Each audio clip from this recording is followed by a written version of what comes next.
ngi leen di présenter le système de production via mode bulbe ci soble violet de Galmi type violet de Galmi en général parce que dañuy expliquer ni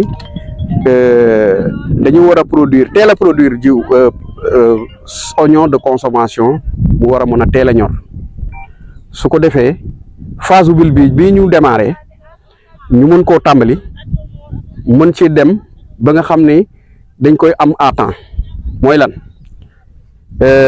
nga am jiw boo nga xam ne moo adapté jiw bi adapté mu la mën a permettre nga am rendement am qualité am ko à temps jiw bi nga xam ne nag mooy bi am qualité mooy bi ñuy wax safari dafa nekk jiw ba nga xam ni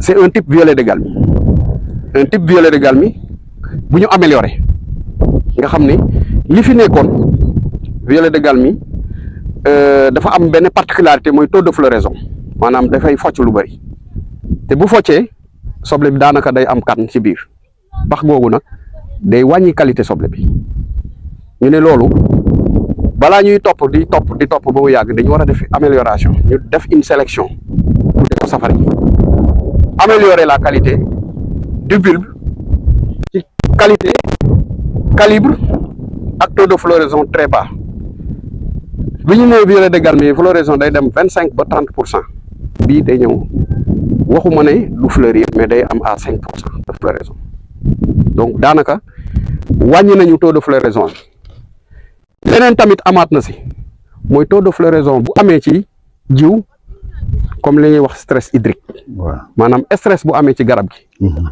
day gaaw a dem de floraison loolu nag war nañ ko éviter képp ku nga xam ni amuloo possibilité pour def 5 hectares wala 3 hectares nga réduire à 1 hectare pour avoir suffisamment d'eau nga am ndox bu doy pour yow doo mën a stresser say plante fa loolu ci description variété bi la ñu ñëw nag ci période bi nga xam ne moom nga koy def pour mën ko am qualité parce que bulbe bi aussi dafa am heure ñu ne doone bulbe bi rek nga xëy def ko janvier yow def ko février def ko mars def ko avril dañuy la période idéale pour nga def bulbe bi c'est à partir du 1er mai jëm le 15 mai ci période bii ñu toll nii c'est la meilleure période pour nga def bulbe bi lu tax ñu taamu ko ci heure bii dañ ne lii xeetu violet de Galmi de jour court la ñu ne ay fan yu gàtt lay am comme jour court la nag da ngay gis ñu ngi ci période jour long période bi ñu ngi jour long fii ba mois de juillet ñu ngi jour long donc jour long boobu dafay am influence ci déclenchement bulbe doomu soble bii nii parce que plus ngay am jour long garab bi bu jógee rek day am stress nga gis mu commencé bulbe looloo waral ci phase pépinière lay am doom su fekkee da nga ko def janvier dana yéex a bulbe parce que yaa ngi période de jour court alors que jour long nga war a def bulbe pour am doom bu ndaw mu mel ni kembu gerte may ma ñu taxaw foofu c'est-à-dire boo ñu nee jour court jour long dana am ñu dul comprendre maanaam dañ bëgg wax léegi ni li fi jant bi toog moo gën a yàgg jamono bi ñu ko war a defee ak li fi jant bi toog jamono boo xam ne moom du yàgg janvier par exemple li fi jant bi ne diggante fajar ak timis day jegeyaan gën a jegeyaan kooku bu ñu nee jour long nag diggante fajar ak timis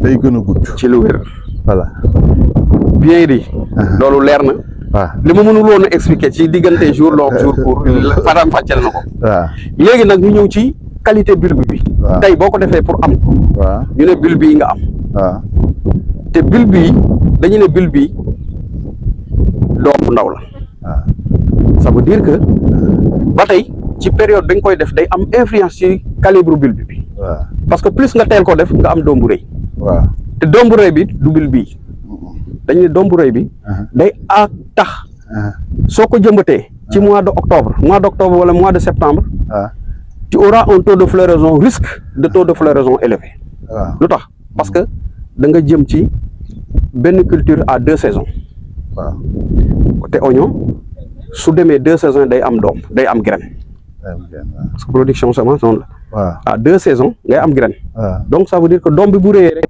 risque nga am floraison la. waaw donc yow la ngay wut amatoo ko. amatoo ko parce que la qualité du produit au marché bu fekkee ne da nga dem yóbbu marché. waaw ñoom dinañ xool ndax est-ce que kii dafa fleurir wala dafa am kan ci biir soble bi. waaw bu fleurir rek day am pax. waaw te doom bi maanaam floraison boobu day nu mu doomu soble bi. waaw doomu soble bi day gën a ndaw. waaw ça veut dire que da ngay def tout pour bulbe bi ngay wut nga am ko. waaw du période bi ñu ne période idéale pour def ko mois de mai. waaw parce que plus nga def ko mois de mai plus doom bi nekk bulbe bi. waaw te bulbe boobu boo ko amee pourcentage bi ngay am ci poids waaw pour mën a am 1 hectare waaw plus mu ndaw parce que le calibre est petit. waaw donc ay doom yu bari ngay am booy planter waaw plus mu sew nga am doom bu surface bu yaatu. waaw moo tax ñu ne dañu préconiser pour ñu teel bañ ko teel a def. def ko mois de mai. à partir de 1 mois de 1 mois jusqu'à 45 jours ba jëm 2 mois. nga bàyyi ko mu wow nga daal di am say bulbe yi.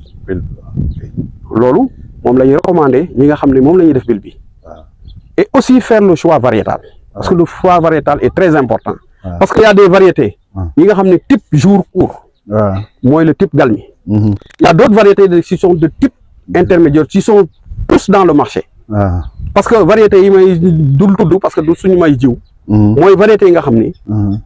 on les préconise mais des variétés jour intermédiaire. waaw ça veut dire que tey beneen variété bu amul benn variété boo xam ne def nga ko ak bii. te bii guutu ko teel a ñor. gën a ndekk teel a ñor parce que bii dafa nekk jour strict. court. waaw ñële dañoo nekk jour intermédiaire. donc jour intermédiaire ak jour court bokkul. jiw yi boo leen ko defee bii dina la ñor bàyyi leen fa. d'accord moo tax nag ñu ne képp kuy njëkkante. ngay njëkkante pour mën a teel a ñoral dem marché. bii nga war a def. parce que bii jour court la en même temps. son cycle est court. le cycle maximum 100 jours la. bu fekkee ne da nga ko def bulbe bii. parce que de repiquage jusqu'à la récolte 100 jours tey boo repiqué woon cette variété le 5 octobre da ngay calculer 100 jours. yaa ngi dugg premier 5 janvier. jëm le 15 janvier nga récolté yëm marché te période boobu soble dafay kawe. cette recommandation. vraiment béykat yi nga xam ne comme petits producteurs yi nga xam ni. ñoom presque ñoo yor Sénégal. lu agro business moo yor Sénégal. ci maanaam en matière de kii familial wala gain familial. nga xam ne nit dafay gagner pour yóbbu ci njabootam. yaakaar naa petits producteurs yi lañ war a jàppale ci loolu. d'accord léegi dañuy def benn résumé. léegi ci li nga jot a wax nii ñu gàttal yëpp détail bi ñoom am nañ ko mais donc li ñuy wax mooy li ma jàpp mooy li jiitu mooy il faut nga def choix wu variété bi te choix wu variété bi li nga war a tànn mooy da nga war a tànn variété boo xam ne jour strict la strict court mooy maanaam gàttaayam moom maanaam gàttaayam ci ni muy développé wu moom nga ciy tànn léegi soo paree si loolu nga tànn jamono bi nga ko war a def jamono bi nga ko war a def nga ni mai moo ci gën mois de mai li gën ci mois de mai mooy diggante 1er mai ba le 15 mai moo gën ci mois de mai loolu lan la lay jural mooy nga teel a am bulbe yu baax nga xam ne boo ko teelee jëmbat teel a dugg si marché bi mooy fekke njëg yu neex bon loolu mooy résumé wu li ñu wax ci variété bi. waaw léegi nag xam nga mu des am nga sa bulbe wax nañ la noo koy defee waaye léegi boo ko jëmbatee noo koy entretenir ba am rendement bi nga xam ne moom la ñuy promettre ci bulbe. waaw kay ñu ñëw si phase boobu. waaw parce que képp ku nga xam ne am nga jiw bu baax. waaw am suuf bu baax am ku ko yore. waaw la nga cay def da nga ko war a tànn. waaw pour garab bi nga mën ci am li nga bëgg. mooy les engrais. waaw mooy li nga xam ne mooy ñamu. gàncax gi. waaw ñamu gàncax yi moo ay façon. waaw li ci gën a am solo mooy base yi mooy NPK. mooy azote. phosphore potasse. te phase bu nekk dafa am garab bi fu muy toll nga jox ko. waaw ñu ne boo déparé même ci pépinière bi pour nga mën koo am teel a am doom yu dëgër. parce que doom yi aussi boo ko dencee. ca phase pépinière ba. ama phase bulbe yi parce que boo récolté juillet da nga ko denc ba septembre ñaari weer. waaw dafa war a dëgër. mais ñam bi ne ci biir moo koy dëgëral matière sèche bi ne ci biir da nga ko war a ut jox ko balaa moo wow. waaw ñu ne boo ko defee dafa am lu muy démarrer ci ñu engrais yi ñu am nii. bii gis nga reen bi. mu ngi tudd Biorga. et un enracineur bu nga xam ni. bu xasee ba phase plantive bu ko dépassé rek. da ko koy jox booster ko ba nga xam ne reen bi dafay màgg. moom reen bi lay liggéey. reen bi lay liggéey. waaw bu liggéeyee reen bi. waaw végétation bi day jóg. départ. waaw ñu départ moo tudd starter. waaw starter ku ko dégg nga xam ne mooy démarrer. waaw. nga démarrer garab gi. phase bi nag ci ngay yem. ci pépinière bi. soo demee ba matal ko. léegi nag phase boobu nga ma expliqué léegi mooy. donc yii kañ lañ koy ñaar yi ca pépinière ba ca pépinière ba. ba lañ ñëw mooy ñaar. waaw kay boo matalee bulbe. ba départ ba jëmbat ci mois d'octobre. waaw nga am énergie. waaw su jógee rek énergie lay am. yee ko. ok bii moo ko yee. waaw ok bii bu ko yeewee. day jóg. nga jëm ci fruit pour mu am bulbe bi parce que démarrage bulbe bi la nga soxla. waaw soxlaatoo phase pépinière. romb nga ko. yow da ngaa diitu gaa yi. waaw parce que ñoom dañuy ca pépinière. am na loolu liggéey mu toog di la xaar. waaw kay da ngaa liggéey toog di xaar yow fekk nga. démarré nga. waaw straté nga. waaw boo demee strater nga dem ci. bii nii fructification mooy bulbaison bi. waaw parce que fruit la. mu yokk bu dee fruit doomu tamaate la. mu commencé màggal bulbe bi quoi. mu màggal bulbe bi. waaw foofu nga démarré yaa ngi ci novembre. waaw. novembre décembre. waaw décembre jëm janvier. léegi lan ngay wutati. qualité doom. doom bi waaw. nga daal di dugg ci calcium. bii nii. mu ñëw mu rafetal doom ji. waaw dëgëral ko. dijjët utal ko qualité. waaw bu nga xam ne boo demee marché mu rafet. waaw lii mooy phase bi nga xam ni moom la béykat yi def bulbe bi war a adopté. waaw ak engrais am. ak qualité jiwam. ok d'accord léegi bon bu ñu déggee waxtaan wi mooy. soo defee liñ la wax ci bulbe yi. choisir kii bi ba pare moment bi ngay defar bulbe bi ñaar ñi nga soxla. ba ngay arrêté bulbe bi foofu di xaar jëmbataat. soo jëmbataatee ñett ñii nga soxla. bon donc jox nañ la variété bi nga war a béyee jox nañ la engrais yi muy àndal. pour nga am rendement bi nga xam ni moom lañ ciy séenu. bon li ñu bëgg wax mooy yow rendement yi ngay wax ak qualité bi ngay wax ku ko bëgg dafay respecter lii nga wax. ci lu wér. waaw bu ko respecté rek gis résultat boobu.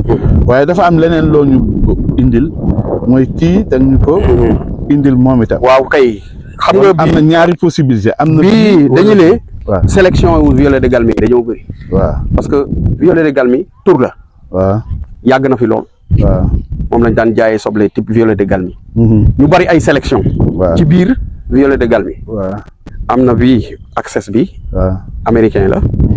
am bii popote bi technicep. mais ba tey ci sélection yooyu ñaar yooyu lañ sélectionné yi nga xam ne taux de floraison violet de Galmi dafa wàcc. waaw parce que violet de Galmi buñ ko waxee rek fleur yaa tax. waaw gaaw na mais li ci inconvénient mooy fleur yi. waaw plus nag ngay am sélection bu baax. waaw ngay wàññi sa taux de floraison mais li ci particularité ci violet de Galmi nag. mooy dafa gaaw. waaw comme bii mais ba tey bii moo ko gën a gaaw. mais ñi nga xam ne seen poos. motul pour ñu jënd bii. waaw bii moo gën a néew njëg. waaw kay looloo tax ñu def ko. pour mën a accompagner. béykat yi nga xam ne seen poos matewul. waaw loolu lañ ci jublu. waaw mooy gën a yaxanal poosu béykat. d'accord mais bii. moom itam ni ñu jëfee ci bii rek la ñuy defar. même système amul benn changement. amul benn changement. waaw loolu laa bëggoon ñu yegg ca. ñu xam amul benn changement. maanaam ci qualité semence bi rek moo am différence. waaw kay waaye boo jëlee bii ni nga def ak bii ngay def. ngay defar ko. voilà.